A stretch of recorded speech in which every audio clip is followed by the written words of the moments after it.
I'll never forget the sound of my husband's voice on the day he chose to humiliate me. I've decided to start a new life without you.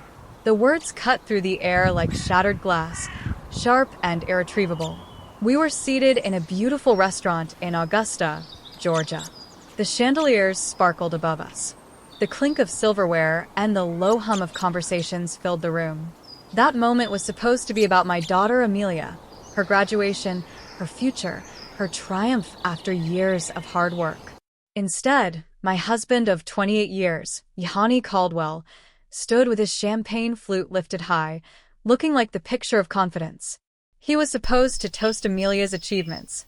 Instead, he detonated a bomb in the center of our family. For a second, nobody understood. Glasses hovered midair. Conversations froze in half sentences. 50 pairs of eyes swung from him to me. Everyone waited for my breakdown. They expected tears, shouting, maybe even a dramatic exit. The betrayed wife causing a scene. But that's not who I am. That's not who I ever was. So I smiled. Calm. Cold. Controlled. Congratulations on your honesty, I said. My name is Sumbul Caldwell. I am 54 years old. Until that very moment, I had played the perfect role. The dutiful wife, the steady mother, the anchor who kept this family from collapsing under the weight of Yahani's endless schemes. I put my dreams aside for nearly 3 decades. When Yahani wanted to open a restaurant with a college buddy, I supported him, even when the numbers screamed failure. When he quit a steady job to make handmade furniture, I worked extra hours as a finance manager to keep our mortgage paid. I raised Amelia largely on my own while Yahani found himself over and over again. And through it all, I stayed loyal. I stayed patient. I stayed devoted. Until that day, Amelia sat beside me, her black graduation cap still on, pride still glowing in her eyes. Until those words sucked the air right out of her lungs.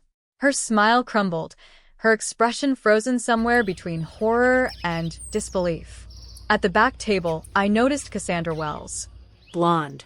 Polished. Younger by almost 20 years. She shifted in her chair like the room had suddenly grown too hot.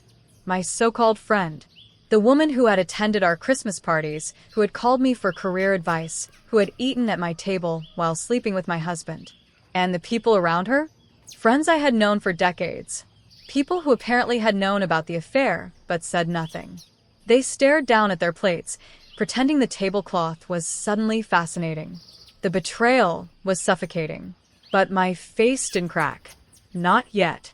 With deliberate calm, I reached into my handbag and pulled out a sealed, cream-colored envelope. I set it down in front of Yahani. His cocky grin faltered. "What's this?" "Something for you to read later," I said smoothly. I leaned over to Amelia, kissed her cheek. "I am so proud of you, sweetheart. This day is still about your accomplishment." Then, standing tall, I addressed the silent room. "Please enjoy your meal. I wish you all a lovely afternoon." And I walked out, head high, back straight, feeling the burn of 50 eyes piercing into me as I left. The heavy restaurant door swung shut behind me. I could hear the murmurs beginning to bubble. The whispers, the gossip, the shock. But outside, the Georgia summer heat wrapped around me like a wall. Oppressive, suffocating, but also freeing. For the first time in years, I felt like I could breathe. Behind me, the door slammed open. Yahani's voice cut through the air, shrill and panicked now. "Sumbul, what the hell is this? What have you done?" I didn't stop walking. A small smile tugged at the corner of my mouth. Because what he didn't know was that the envelope contained the first move of a revenge I had been quietly, meticulously building for months. I had always been the practical one in our marriage. While Yahani dreamed big and gambled bigger, I made sure bills got paid, accounts balanced, and Amelia's future secured. I wasn't just a wife. I was the safety net. And maybe that's why I noticed. 3 months ago, I spotted small discrepancies in our joint accounts. Transfers here and there, subtle but noticeable to me. I had 20 years of financial management under my belt, and nothing about those movements looked accidental. I could have confronted him right away, but something in me said, Wait.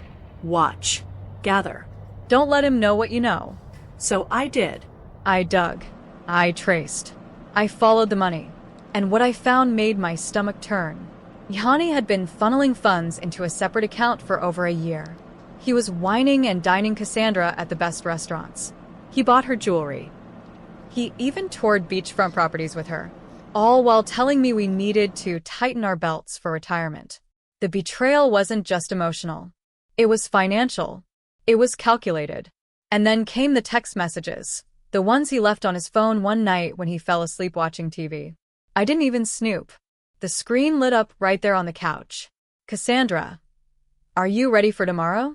Can't wait to start our new life. Another. She'll never see it coming. I'm so glad you're finally breaking free. Another. Day after Amelia's graduation. That's our day. He had planned it. Down to the day. Down to the moment. The graduation wasn't a coincidence. It was supposed to be his grand finale. But what Ihani never understood is that I am not weak. And I am not stupid. 28 years earlier, when we married, I had more family money than he did. Back then, Ihani had insisted on a prenuptial agreement to protect his future wealth. Ironically, that prenup included a fidelity clause. And that clause? It hadn't expired. He wanted to humiliate me in public. He wanted to strip me of dignity. But I had been 3 steps ahead of him for months.